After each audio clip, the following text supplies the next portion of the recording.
Straight away, I knew what happened. I was like, oh, fuck. This is the worst thing that could possibly happen. I'm sorry. Even the shittest salesperson is kind of likable for at least 2 interviews. Not all revenue is good revenue. The creative director said if I did this, if I got over my fear of comedy, he'd let me peg him. He said, Cass, is it okay if whilst you're on your lunch, I watch porn? No! Welcome back to the Agency Hackers podcast. On today's episode, we talk about what's going on in the agency world. We have some phone callers. We do indeed. We speak about the youth. Yeah. Youth. What's going to happen with talent of tomorrow. We talk about just our own businesses as well, what's going on. Like I talk about the kind of just general chaos behind the scenes at Agency Hackers. The bad thing that I always thought I hope would never happen did happen. So we talk about that. And also how comedy is probably a really good business strategy. Comedy nights. You heard it here first. Yeah, and there is a bit of rudeness, I think, in this. There's a bit of blue. If you're listening with kids, then just cover their ears.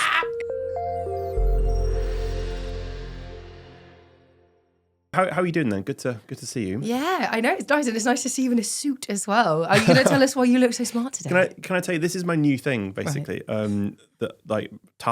Life hack. So I don't know if you know about when men wear a shirt, like you have these like you normally have these like stiff bits. in the collar. The collar stiffness. Yeah, but mine fell out, so I was unhappy with the way my shirt was flapping around, and I thought, I've got a tie. This is like the only tie I have, so I put it on, and basically my life like changed.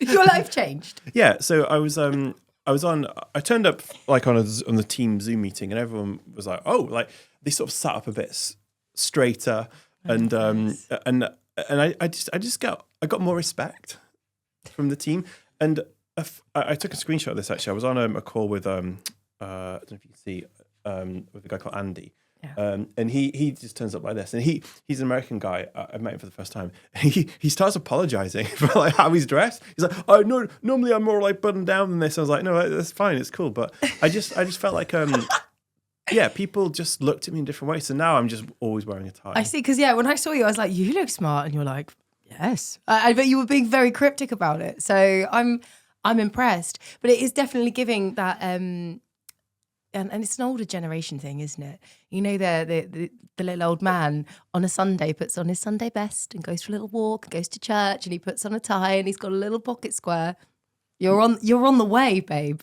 Yeah, you're on the way. Totally. And so basically, yeah, ties are my new hack.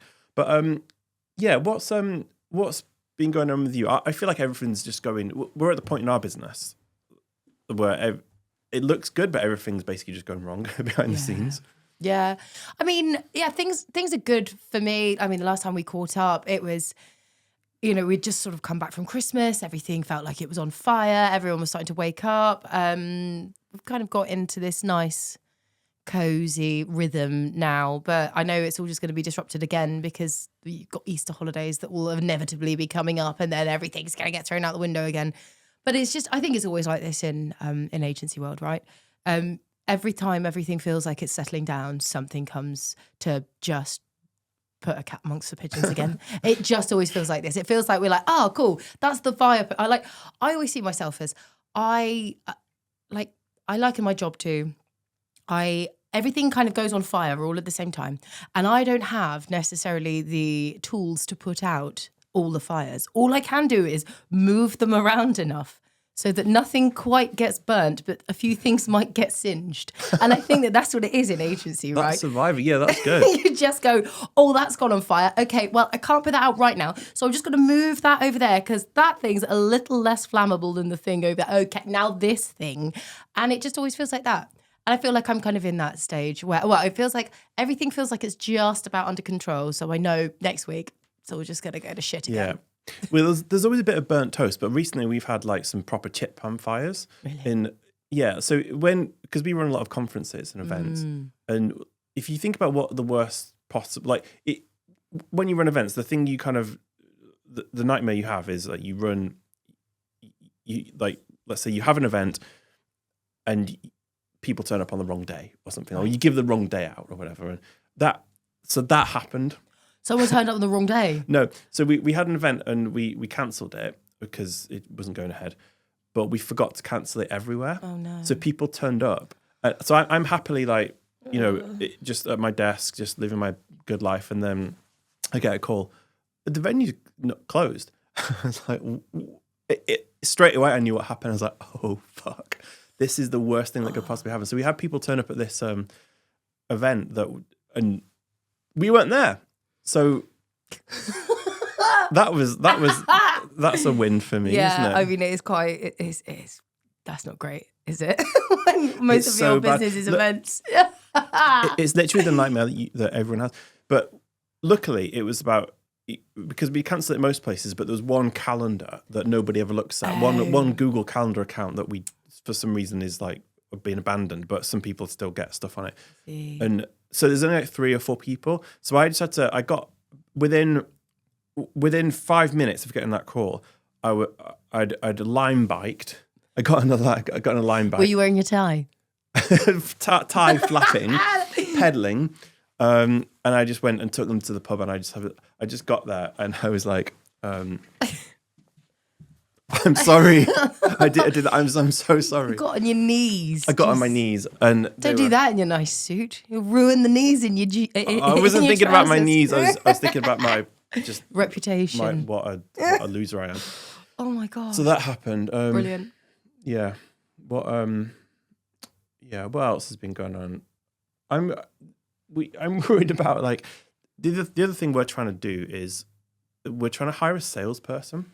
Yes, I saw. And because we're at a point where, like, you probably see this. Like, agencies get to the point where it's all the founder's personal network, and they get a bit too big.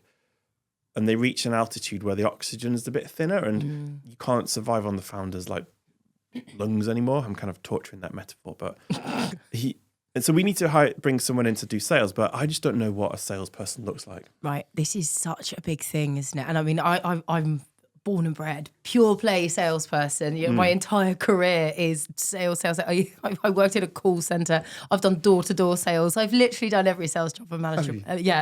You can imagine. And I know it's also one of the hardest to recruit for, because I always see like hiring a salesperson a bit like dating. You can't just go like if you're going out for a date, you can't just be like, I want someone who's 6'1", dark hair, blue eyes. You can't do that. You have to like meet people, see if there's chemistry, see if they get you, see if you get them. And a salesperson's a little bit like that. Because somebody who's an amazing salesperson at their previous job doesn't necessarily mean they're going to be an amazing salesperson for you. So you can't just go on track record. Right. It has to be on chemistry. You have to hire. Why not though? Because good salespeople are good at what they do because they believe in what they're selling and they get it. And they just get excited. They want to get as excited about your business as you are. Really? Do they have to actually believe it in the head? Yeah. I mean, there'll be, I'm sure there'll be people, when this goes out, people in the comments going, oh, well, actually, you'll think I'll find, I don't care about my company. Yeah, I would have thought they could just fake it, but no, you're saying no. No, I genuinely, every good salesperson that I know is good because they work for a business and they just go, oh my God, I just get it. Like, I know why this company's really good and I know why I could sell this to somebody. And the reason they're always looking for those opportunities to be able to introduce it in is because it's going to make them look good. They've got an ego. Hello. Right. They've got an ego of salespeople. So they are always on the lookout for like, okay, how can I make myself look good? Okay, well, if I sell this in to somebody and this company does a great job for them, then that makes me look great. I look doubly great. I look great for the company that's hired me and I look great for the person I've introduced them to. So, and for me, I've always had a really good track record in a lot of companies I've worked at, but I hold my hands up. I've been in companies before and I've started a role and I've just, it's not clicked. And I'm like, I can't, with conviction, sell very well here. Right. Because the thing, that's it. I'd never thought of it like that. I just thought, yeah, they were all faking it all the time, but I didn't realize they had to buy into it. But the thing that's troubling me is like I kind of want to like everyone I meet, and especially with salespeople because they're likable, right? Even the shittest salesperson is kind of likable for at least 2 interviews. Yeah, and it's only later you're going to find out if they're any good or not. Because I've been in agencies before. We've hired these salespeople on quite a big basic package, and they've become everyone's best friend. They've organized the office lunches.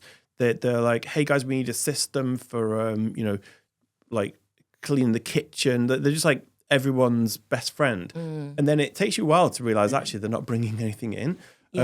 So I'm worried about that happening. And also, they sort of, I know how to hire like media people, right? I know how to hire a certain type of person. But with a salesperson, you'll get CVs and they'll say, like, literally one of them said, "I'm the sales terminator," and I thought, okay, well they don't get the job. but maybe that's what you need to say in sales. Maybe you need to be on like week 1 of The Apprentice. No, you don't. You don't. Honestly, like I said, if you're, and this goes out to anybody, if you're looking for a good salesperson, find somebody who you click with and who gets your business, and who you see has the potential to get as excited about your business as you are. I think that's the fundamentals. Don't go on track record, because if somebody worked for Amazon AWS, for example, in a team of hundreds of thousands of people, and they've got a big marketing team who are constantly churning out leads, and they've got a very narrow remit, and all they've got to do is go out with the list of clients and the list of leads that marketing have given them and just go, do you want it? And they go, yeah. Is very, very different to somebody who has worked in like a 5-person scale up, has been like there from day one, really, scrappy, going to events. So, yeah, I think you've got to find the person who gets really excited about your brand in the way that, and I mean, obviously it's not as excited because it's not their blood, sweat and tears, but a lot of really good salespeople are good because they genuinely just give such a fuck about you and your business, and because it makes them look good as well. Well, can I tell you what we want them to do, and then you can give me some advice. All right. So, is this the new format? I quite like this. It's free give me a job consultancy. spec and I'm like, yes. Yeah. So we run, like, there's some stuff people will know because you can tell by looking at our business, but there's some stuff you might not understand from the outside. So I'll just explain it. So we sell like memberships to people. We sell conference tickets. Come to our Ibiza event, come to our Miami event, whatever. And that's all quite straightforward to sell. There's a lot of I feel like we've done content marketing for a long time, and we've emails and LinkedIn, and so there's a lot of fruit that needs to be harvested because they'll be like, oh yeah, I've heard of agency hackers, and they're just waiting for a bit of a nudge or whatever. But then there's also another side where sometimes some of our events will be like sponsored or we'll have commercial partners, and we actually need to get people along to them to fulfill some of the like obligations we have. So we'll say, look, we're going to have 50 of this type of agency there, and they're like paying us to do that. So sometimes we can go out and say, look, you can have a free ticket to this event. We just need to get you there, and it'll be a great event. There's good speakers and everything, but so part of that person's role will be to recruit people for those events. Like we call them like sponsor funded events, obviously, because that's what they are. So that's what we need them to do. And I don't know, when I think of the day, when I think of them sat down, they'll be in HubSpot. They'll be like looking at the lists of people we've got, because we know who all the agencies are. They'll be keeping that list clean, but then they'll be like working out how to approach them. And so it's a bit of data, but it's a bit of picking up the phone and or emailing them, being active on LinkedIn. Yeah, and this is a big problem, right? People who are really, really good at sales are normally really shit at admin. Yeah, they're really like, we used to call it scatterbrained, but they're kind of like all over the place, and they're like, because people who gravitate towards sales are people who really love being around people. They love looking into the whites of people's eyes. They love wooing people. They love the chase. What they don't love is updating a CRM and cleaning data. So you have to work it out from one of two things. You either outsource the data cleansing element and have the person who is a self-starter who can represent the brand and can go out there and just be really charismatic and really cool and have that fire and that urge to do stuff, but just in the background you've just got like a cheap outsourced person just cleaning that data. Right. Or you can have that admin person who just tees up, because you've got loads of charismatic people in the business already, right? So you don't necessarily need to have both. I don't think. It's just what is the biggest thorn in your side? The biggest thorn on my side, honestly, it's just I want someone to worry about it, because I'm worried about it all the time. Yeah, and exactly. Well, if you've got somebody whose pay relies on them being able to fill these events, then they will worry about it. Yeah, because we do so many. We do like 2 a month, and I'm always but we always do it. Like we always get enough people. But when I look at some events 2 months out, I'm like, how, holy moly, how are we going to get 100 people to this thing? And we do it, but I would sleep so much better. And that's the thing. Like I went to this conference the other day. You can't really see it on there, but it's someone put up a slide and it's like underlying anxiety about the next thing. So this is like life. Underlying anxiety about the next thing, which is all of it, and then a tiny bit of the thing being fine is like 5%. And I feel like that's my life. Like 95% of it is just worrying about the thing, and then 5% is it's okay. and having this role would solve that. Would get rid of that. Well, yeah. I mean, it's like until you start speaking to people. And again, it's one of those things because it's not just I just want a BDE to just slot in here or an SDR, or I don't want a sales director. I don't even know what these BDR, SDR, BDSM. But yeah, everything it presumes that you work at Amazon or you're in a big, like these are terms that just don't exist for 6 people businesses like us. So BDE is business development executive, and so a lot of but sales had a bit of a identity crisis, didn't it, a while back, and so people were no longer in sales; they're in business development. Right. I don't sell; I develop businesses. Right. And so business development executive basically just meant sales exec. Right. So that was it, and then SDR is a sales development representative. So it's similar. It's basically the same thing. Right. Because honestly, I feel like I skipped a whole week of school where we just learned about what an MQL is, what an SQL is. Like, because anytime I start a conversation about this, I just get lost really quickly. Well, that's why you hire people to do it. You don't need to be the expert. What you need to do is find good people who give a fuck about your business and that you get on with and that you can trust and that they trust you. And that's it. But since I said I was looking for someone on LinkedIn, I've had people I've had lead gen agencies approaching us, and we don't, I don't think we want a lead gen agency because we want this internally. Yeah. We want this because it's not, and it's not, well, it is kind of lead gen, but it's not just being able to apply a person to, it's not just being able to hire somebody in like as a lead gen agency to just be able to solve that problem, because it's like, we want people at the events, we want this to be engaged, we want members, we want more members in the group, we want this, that, and the other. So there's so many different areas. So yeah, you can't necessarily just outsource that bit. You could probably outsource a chunk of it. Again, that brunt work, or maybe like the data list building bit, and then hand it over to your new superstar. So you think the data is different from the? I do. I mean, I've got strong beliefs loosely held. I'm happy to be proven wrong, but in my experience and in my career, I've yet to find a really, really good salesperson who's also amazing at admin. Yeah. It's like it's one or the other. Normally, and yeah, there'll be some brilliant salespeople out there. They're like, I do my CRM every day. Well, you great, well done. But other than that, I do. Yeah, I'm not going to be able to find that. I mean, admin and sales, they just don't.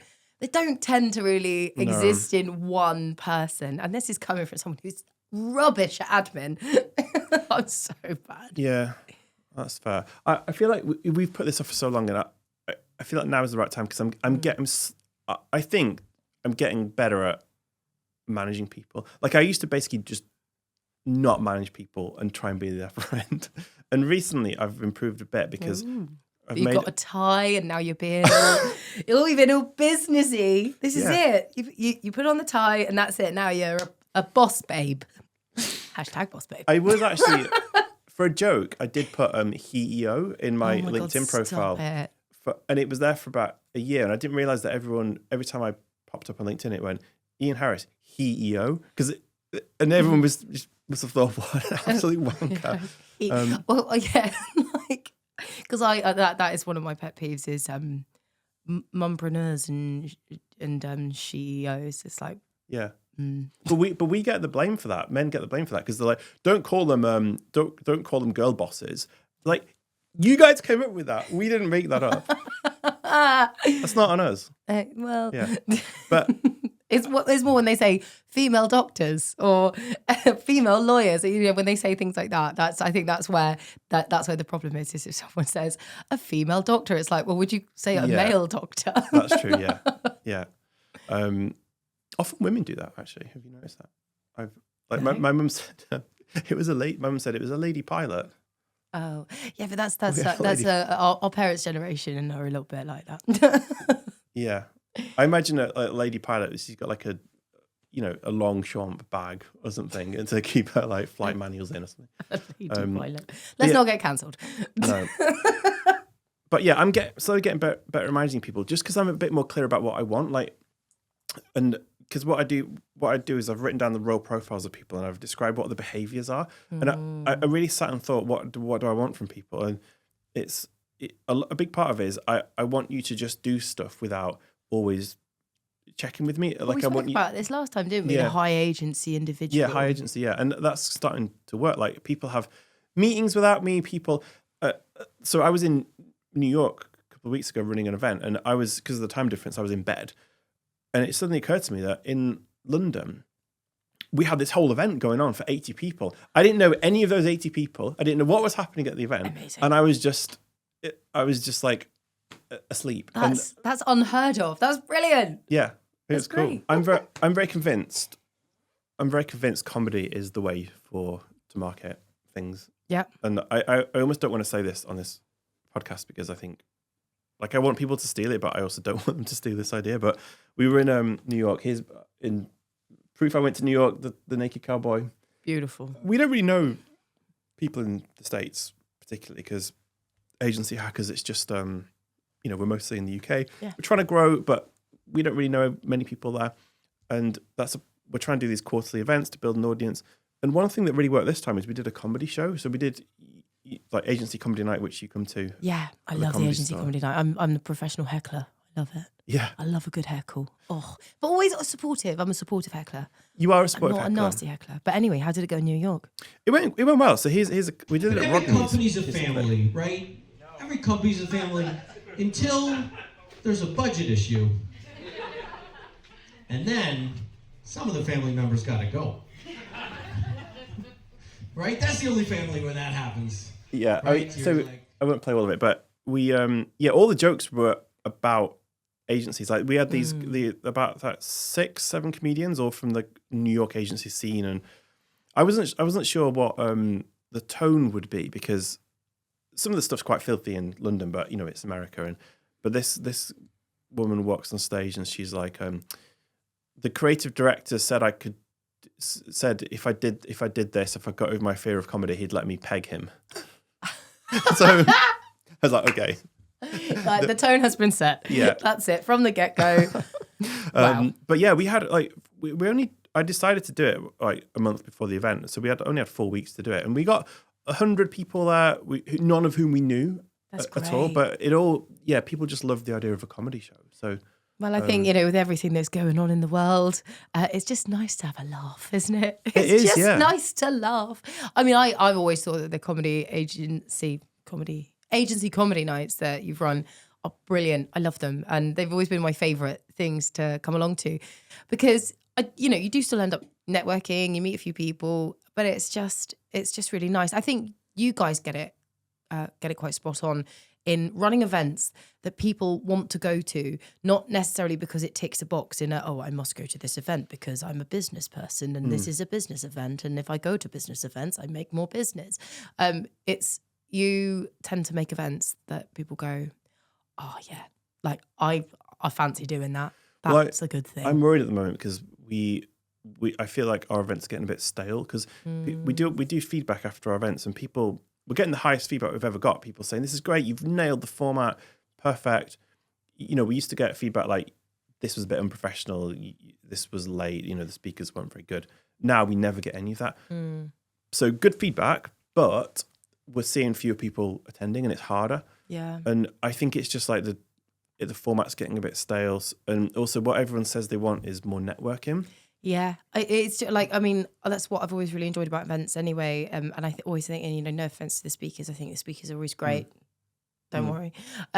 But I would say that, like, I go to an event and the fact that the speakers are there is just a little tick in the box for me to go, yes, this is an actual legit event. This isn't just a piss up down a pub. Yeah. So I'm always about the people. Like, if I've made really great connections, if I've spoken to some really cool people, if the venue has allowed for that as well and made it feel warm and friendly and comfortable to be able to flip between groups of people, then I will go back to that event again and again. I think if you're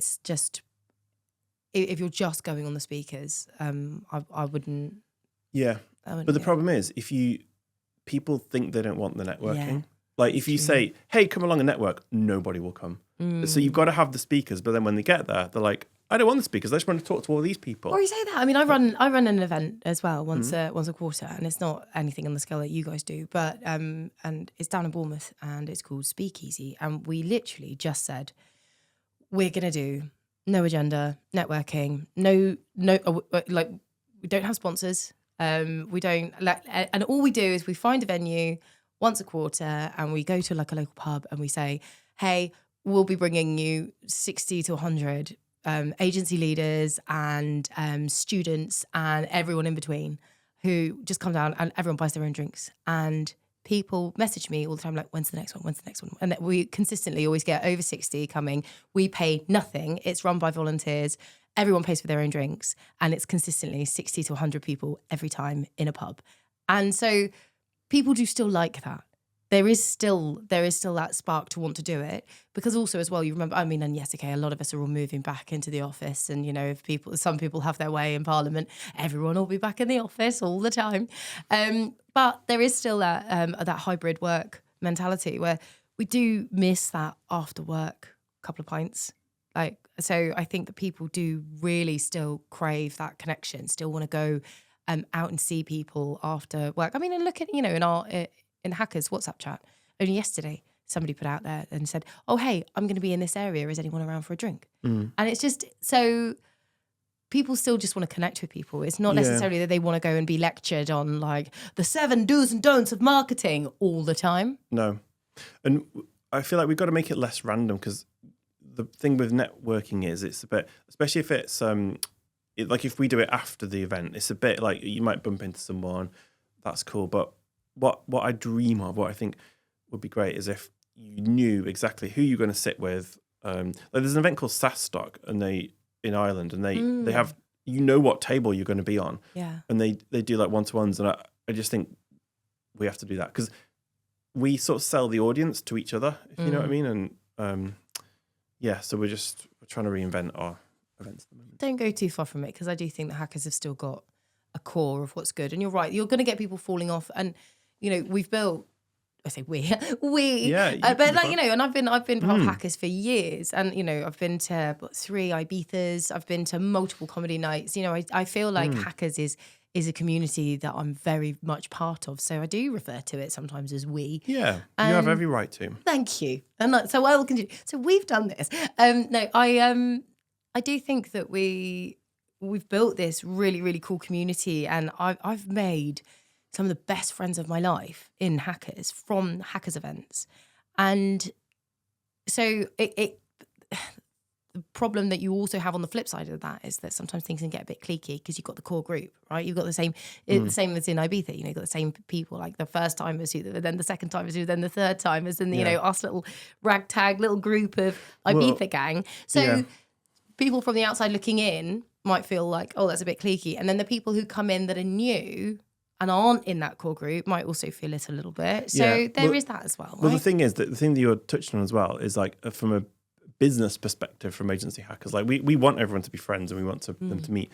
But then you have this like what we call in the biz off-platforming. So you'll be friends, and then you just go and meet up anyway, and you don't need Agency Hackers. And like that's kind of but so we have to offer enough. But when you do that, there's not going to be necessarily a structure or a format. So you're not always going to get the kind of like business value from it. So we have to make sure that our stuff always has like a format and a structure. So we're doing a bit of work that you wouldn't do if you met up yourself. Absolutely. But also that like the thing that you do should have enough gravitational pull that even if it's like, oh, well, I can't make the event, but I know that a load of my friends are going to be going there, so I'll come down afterwards. And then it becomes a thing. So it then becomes like a social event as well. So it has its own pull as well. Because that's, I couldn't come to one of your events a couple of weeks ago, and remember I got about 5 or 6 texts like, "Where are you?" And I was like, "I'm at a pitch," and and then I came back, and everyone was in the pub, and I was like, "Way, hey guys!" Yeah, And it's kind of the watering hole, isn't it? So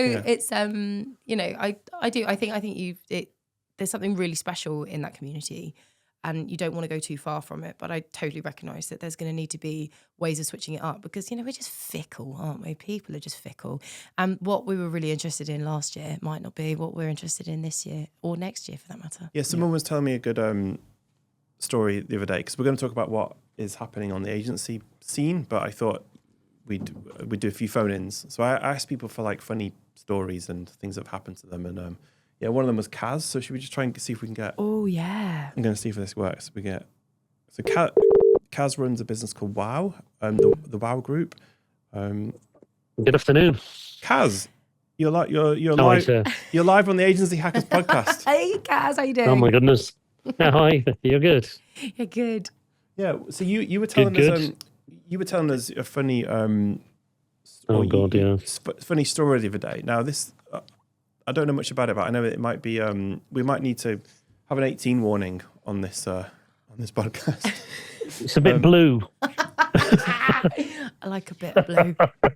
It was probably one of the standout moments. I do talk about it just to a close circle of friends every now and again. But and I know Ian, I told you the story of maybe a year or so ago, which shocked everyone. But if you can, so when I was running my first agency in 2006 in Birmingham, we used to have a lovely little office in the jewellery quarter, a beautiful little annex with like nice beams and everything. We had about, at the time I was employing about 10 people, and also at the time we used to take on students via an initiative that through a charity where we'd give them work experience and stuff. And these were kids that were kind of a little bit kind of challenging, as it were, but really good and really talented. I love that I love that it's the noughties already, because anything could happen in the 2000s. Yeah, and so we took on this young lad whose name I will not mention, but his name is the same name as one of the Ninja Turtles, right? Cowabunga. So that day in the office, there was only me and him. Everyone else were either out or doing something. For some reason, it was just me and him. And he'd been there for about a week or so. And so I said to him, Ninja Turtle person, I said, look, I'm just going to go nip out for some lunch. I'm just going to grab a sandwich. Do you want anything? And he said, no. And I said, okay. And he looked at me really strange, and then he said, Cass, is it okay if whilst you're on your lunch, I watch porn? No! Yes! I was really, really like taken aback with this, and like, I was like, what? And he went, yeah, can I watch porn? I was like, no, you can't watch porn. This is an office. This is something that, you don't do in a professional environment. Oh my God. And he went, oh, okay then. And as I got to the door to leave for my lunch and go door, absolutely shocked at what I'd just been asked, he turned around, and I turned around and looked at him, and again he said, I wasn't going to wank, Oh, then that makes it all better. I was like, what on earth is all that about? Wow. Oh my God, that was just like, what can you say to that?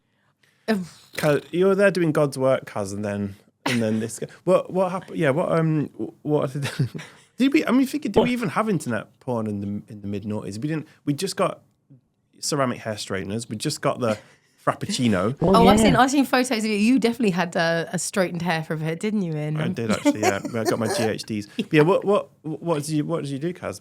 Did he? Well, I swiftly had to ring the organisation that sent them to us and tell them that this is exactly what happened. So he was removed. But when I came back, it was quite. When I came back after I got my sandwich, I sat on my desk, still in shock, thinking, "Did he do something?" I was Yeah. away. Like, and it was a very uncomfortable kind of silence for the rest of the afternoon, which was very strange. Oh, brilliant. I mean, the thing is as well that in And the little today's... shit nicked my BMW umbrella on exit. Yeah, You nicked your umbrella. Brilliant. yeah, he did nick my BMW umbrella. I was Oh, really no. proud of that umbrella. Yeah. Oh, I was going to say as well, But they- we've been speaking about recruitment and how to find like the right people. So Unbelievable. yeah, I mean, this is a beautiful. I mean, it feeds into this episode quite nicely. You know, this is what not to do when you've just started a new No. job. Kaz, I thank mean, you. the fact that he asked me that and then he asked me the thing at the end was just like, what? I mean, the mind boggles, right? I love that. Kaz, it's tough at the top, and this is It is, yeah. and this is why. It is. Right. Thank you, Kaz. I'll talk to you soon. You're welcome. Appreciate Aw. it. Speak soon. Thanks, Take care, guys. guys. Bye-bye. Bye-bye. Bye-bye. Bye-bye. I'm a bit worried about our next one actually because it's also about wanking. Oh my God, why is everyone like, did you know what? This was like in Ibiza as well. In Ibiza, when everyone got up to tell their stories, and what, about 4 out of 6 of them were about shitting. So is this... Do you feel safe? I'm worried that. I feel safe, Ian. Okay. I don't need an adult. I am an adult. Okay, because we've got another caller actually who's gonna give us some words of wisdom actually because wisdom. I've been looking at who does good LinkedIn content in the agency community and one person I always look at their stuff and think I always take something away from it is Jay Neal from Agency Works. Yeah, I love Jay. And he posted this video the other week of it was just so powerful. It kind of like he was pointing his finger into the camera. He was in front of It's very Jay. the sea, the raging waves. He had a big beard. He was just rearranging my molecules. Something about it was like. So I thought it'd be good if he kind of gives us a bit of wisdom. Wisdom. Yeah. Should we see if we can get him I love Jay. connected?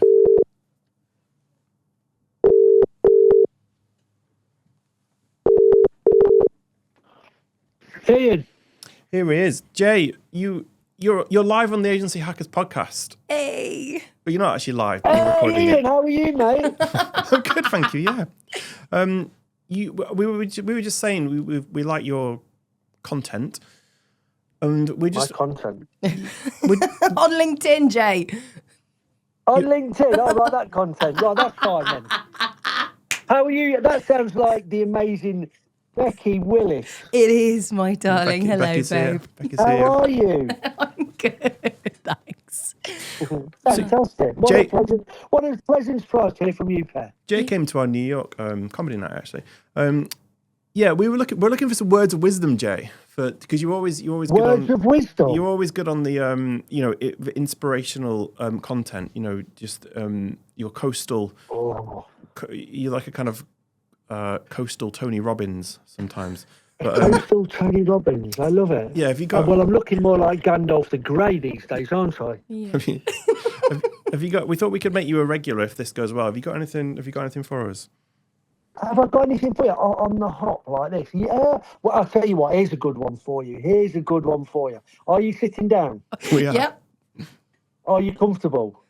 Always. It depends what you're going to say. I shall we've just begin. had Then I one. shall begin. You can't. Then I shall begin. Right. So we're in February. We're getting to the end of Feb, and I know lots of agencies out there, a lot of agency leaders in March, and they've probably been doing it in Feb as well. They're going to start planning out their agency for the next year. Okay. So they're going to be looking at all the things they need to, like the costs of running the business, have they got the right head count, and they're going to be coming up with this number that goes, oh my God, we've got to find this amount of money every month to to keep this thing going. So they're going to have all this pressure when they're putting in all those salary costs and agency hacker Ibiza trips and things like that. And this is the wise words I'm going to give you. to hit those, to cover those costs, okay? Yeah. You're going to have to get revenue in. And here's the wise words: not all revenue is good revenue. Mm. Okay. Go And on. I've seen this so many times where agencies have got, let's say, I don't know, let's say you're a 20-man agency and you've got to find, what would you have to find? Maybe like 120 grand, 130 grand a month in costs just to keep the lights on. And you're looking at your pipeline and you're going, oh, the pipeline's feeling a bit light. And this prospect's come in that, well, he doesn't really fit our profile for someone we want to work with. He's not, or she's not, the nicest person in the world. Work feels flat and it'll bore the team, but we'll take it anyway. That's bad revenue. Yeah. Not all revenue is created equal. That's good. What's an example of someone not being right though? Why would it be just the effect on the team, or like? Yeah, I think there's a couple of things there, mate. So let's say you're an agency and you've set, here's a really extreme example, right? You're an agency and you've set your vision is to be an agency that operates in the B Corp space. You want to work with charities, you want to work with companies that do good, okay? And you're halfway through a quarter and you're really struggling for revenue, and then an arms dealer comes along and says, I'd love you to do this for me, and they're not a very nice person, and you're thinking, my team are going to hate doing this and it doesn't fit our vision, but we need the revenue for the cost. That could cause more problems than it solves in the longer term. Absolutely. I agree with that wholeheartedly. We've actually just, our agency, we've got an internal ethics manifesto, and we've basically got a process now. If a prospect comes in and it doesn't align to certain values and certain things, then it's straight out. If it needs to be up for discussion, then it is. And also as well that nobody needs to feel pressured to work on something if they feel that it personally doesn't align to their values either. So, I mean, I totally agree. I love it, Becky. See, Becky, you didn't need to ring me. You could have just said it yourself. You just could have gone, not all revenue is created equal and not all revenue is good revenue. Yeah. There, we're on the same. There, you're always on the same page, Becky. Becky, what's an example of like a dilemma you might have? So, for example, a gambling company. So a gambling company doesn't really necessarily completely misalign with values on the whole as a company. But there are people internally, for example, in your company who say, well, actually, personally, I don't really want to be working for a company that does gambling because, either I've got a family with a problem of it or, I'm recovered myself.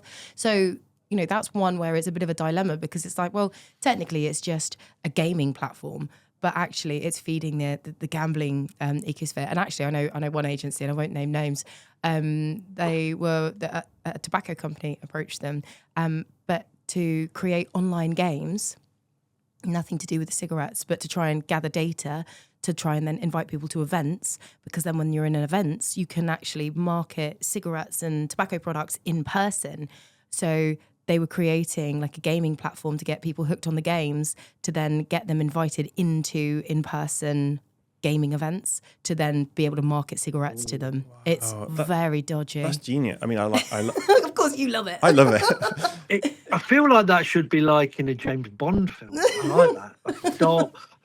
A dark marketer. Yeah. Yeah, I used to work at Foxy Bingo. Do you know that? Yeah, Were you Foxy? I did. We did. Ian, were you actually a bingo caller? we had the Foxy head in the reception, but I know we had all these casino games, and I know I probably shouldn't say this, but I will. A lot of the you can play free spins and stuff. You're actually more likely to win on the free spins because you think, oh, well, I'm great at this. Yeah. So yeah, I wanted to give something back, so I did that for Beautiful. a while. Yeah. I think that's good. I had two lifetime ambitions. One was to be a pantomime dame that I've not achieved yet, but it's still not too late for me. The second thing was to be a bingo caller, and I've actually been a bingo caller, so I know all the things for the numbers. Stunning. 5 and 2, Danny LaRue, 52. Also, as well, I really, really hope that when this podcast goes out, when you just said there that you want to be a panto dame, Jay, I want to make sure that we have a photo of you, and I'd love to mock you up as a panto dame. We need to do that. Well, this podcast leads to big things. Becky's getting all sorts of requests to go on other podcasts. Yeah. You're gonna these offers for roles are gonna panto dame. That's it. This Christmas, Jay, you're gonna be in demand, babe. Up, yeah. Listen, Jay, you have no idea how excited that's made me feel. Thank you, Jay. Really appreciate that. No worries, Ian, Becky. Always a pleasure to speak to you, and thanks for the call. All right, love you, Jay. Thanks, Jay. Bye bye. Love you, Becky. Love you, Ian. Take care. Bye bye.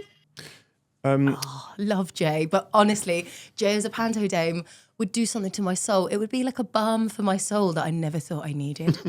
Oh, yes, panto dame Jay, please. The final thing I thought we could talk about is no one's getting bigger anymore in terms of headcount. Like we run these agency boards, agency hackers, and people come along and they talk about their problems and things. And it used to be very common for people to say, in a year's time, we're going to be, 50 people if you're 30 people now. Now they'll say we're going to be smaller, and they'll be quite proud of that. Definitely. I've seen loads and loads of people cutting headcount. Obviously, the big boys, they did it first, mid part of last year. You saw a lot of the WPPs and Accentures getting rid of a lot of their workforce. And a lot of it was obviously making efficiencies and, going, okay, well, anything menial or junior, we'll tie that up and, either outsource it or use AI and automation tools. But that's what agencies are doing. They're thinking, well, this is like an AI agent. Yeah, exactly. So there was I saw loads of that, but also I've seen a lot of agencies partnering up. So getting smaller and then either acquiring or being bought and sort of creating like mini concentrated super groups. That seems to be a big thing at the moment. But yeah, because you've got all of this amazing talent. You've got all this amazing talent, and you've got all of these. You used to have like all of these big agencies, and they're all just cutting down and then consolidating. That's what I've seen anyway. Well, so you have like 5 really good PPC people, and they'll just join forces with like a digital PR agency or whatever. I've seen a lot of that because I think as well that when the going gets tough, you sort of think, okay, well, actually, if I can build a bigger raft to cling to and create a little bit more safety around me, there's a bit of safety in numbers there. But yeah, and I've although that being said, I've seen some businesses that had their business valued in the agency land, had their business valued 3-4 years ago, and the valuation there was like massive in comparison to what they're going to be getting nowadays. Like the market has completely changed. Yeah. And that's a problem for some people who are getting divorced actually at the moment, because they will split up with their husband or their wife, and they'll have, the husband will say, "You've got this £3 million agency. I want half," and they'll go, "Well, first of all, that was the valuation we did when we were trying to sell it. Yeah, it's not the real valuation anyway. It's juiced up, and in any case, it's completely changed. But I know like a few people that's causing problems it for. really has. Like because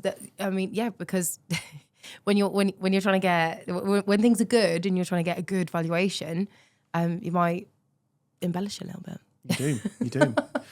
And no one's hiring. The other thing, I think the final thing to talk about is no one's hiring really like the juniors anymore. Huge thing. It was on Question Time only last week, and it was a big topic of conversation about what a business is doing for juniors and people who are just coming out, like school leavers and college and university, people who are graduating.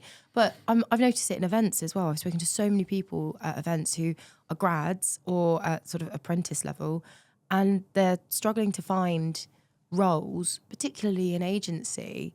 Again, to link up to what we were saying earlier, where a lot of these lower level roles are getting wiped out.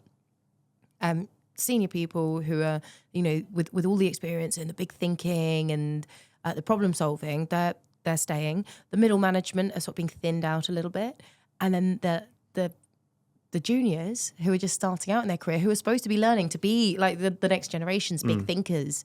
A lot of the doing is being outsourced or automated. So it's a really interesting quandary, right? Like, because what in 20 years' time, who are going to be the seniors? Like, what's going to happen? Yeah.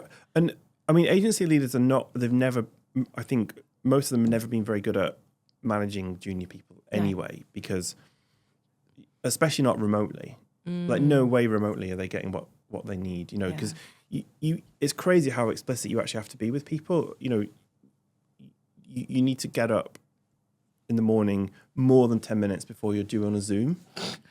What do you mean? You know, you can't show up in your pajamas to a client call like that. You can't look up porn on your Well, yeah. on your break. Yeah, that goes back to 2006. Yeah. So yeah, that's a big thing at the moment. But I wonder if it will go, because some people that, you know, you see these adverts like replace all your employees with AI agents. Some people are starting to realize what the kind of reality is, and that actually some of this stuff is a fantasy, and you can't just get an AI to. There's too many nuances and rough edges. Definitely, but no, there's still a shortage of junior level roles out there, and it's really interesting. And I wish I had proper advice for people who are starting out in their career, rather than just, you know. And again, we touched on this in the last pod, was, you know, you look for, as a person who hires juniors, one of the things you do is you look at people who like care about the thing that they're doing, like above and beyond just applying for a job. But, you know, there's somebody who I spoke with at an event once, well, a couple of weeks back, and she said that she's applied for hundreds of jobs, and she's lucky if she even gets an interview.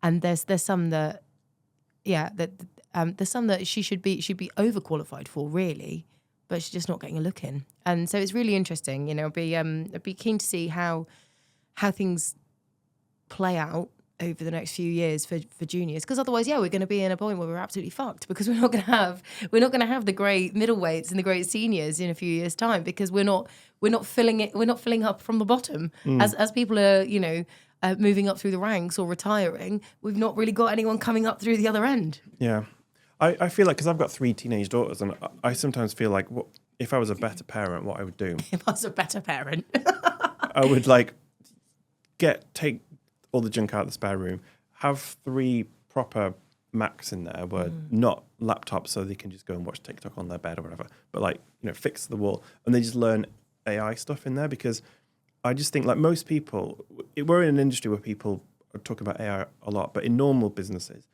they're not. I mean, maybe they're on like the free ChatGPT or whatever, and, you know, they ask it for a recipe or something, but they're just so far behind in what you can do. And I think there's just a massive shortage of people who understand what is possible and how you can transform a business with automation and AI. And I just think if I could actually get my daughters to listen to me. I mean, to be fair, what you just literally said is, if I could lock my 3 daughters in a room with PCs and make them write lines of AI generated code. Basically, what you're saying is you're going to try and create an AI sweatshop with your 3 daughters. Great. I just want them to be a bit more like me. A bit more. Just be more like me. I mean, I'd settle for them picking some wet towels up off the floor once yeah. Like my 10-year-old actually asked, she was like, when can I be a paper boy? I was like, I don't even know if there's still a thing. But it turns out I did check with the newsagent, the local newsie, and he was literally looking for paper boys and girls. But you've got to be over 13. Right. My 10-year-old has already asked if like when he can get a job. I think it's because he likes buying all his mates hot chocolates before school, though. Yeah. Well, there is hope. This was me. I'll show you a picture. This was me when I was in year 9. It was my birthday the other day. My mum sent me some photos of me when I was at school. But this was me when I was in. Yeah. Oh my god! This is why I was. This is incredible. Didn't have a girlfriend for a long time. Oh wow! Look at that. It was non-uniform day, and I thought, I'm going to show everyone my actual personality, and it was. Did you have a lot of friends, Ian? I think. So the bandana lasted about until break, and then I just got it taken away because everyone was like, Harris, you idiot. I thought I'd show the Warhammer t-shirt because I love Warhammer. Again. Oh my god. This is like this should be hung up in a museum somewhere of being like, the book of like how to win friends and influence people. This should be like what not to do. How to be how to be a virgin for a very long time. Oh my goodness, look at that. Yeah, let's get that bandana. Oh. Well, that was a nice treat. Yeah. Thought I'd leave you with that.